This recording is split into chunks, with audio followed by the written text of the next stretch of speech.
இந்த லெமன் கிராஸ்ல வந்து சில புல் வந்து உங்களுக்கு வாடி இருக்கும். இத கூட நீங்க யூஸ் பண்ணலாம். ஒண்ணும் வந்து இதாகாது. இது வந்து கிராஸ் வெரைட்டி தான். இது பார்க்கும்போது அப்படியே நான் ஜஸ்ட் சிட்டிங் ஒரு ஸ்மால் குழந்தை வந்து என்ட்ட கேட்டா. அவ வந்து அவளுக்கு ஒரு 11 வயசு இருக்கும். அ அவளோட பிரைமரி முடிச்சு இப்ப தான் வந்து அவ செகண்டரி அந்த லெவலுக்கு வரா. என்ன அடிக்கடி எனக்கு 2, 3 டைம் அவகிட்ட வந்தது. நான் மிஸ் இந்த கேர்ள் என்ட்ட பேசவே மாட்றா. மேம் அந்த கேர்ள் என்ட்ட பேச மாட்றா. என்ன அவங்க பேசவே இல்ல. என்ன அவங்களுக்கு புடிக்கல. It's okay. உங்களுக்கு உங்கள சில பேருக்கு புடிக்கலையா? பரவால்ல. ரொம்ப ரொம்ப நல்லதுன்னு நெனச்சுக்கோங்க.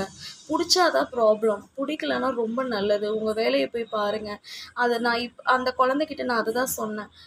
எல்லாரும் உன்ட்ட பேசியே ஆகணும்னு எந்த கட்டாயமும் இல்ல. இத நீங்க சின்ன வயசுலயே அந்த பசங்க கிட்ட நமக்கு வந்து சொல்லல. இப்ப நம்ம அத சொல்ற இடத்துல இருக்கோம். ஸோ, அது மாதிரி சொல்லி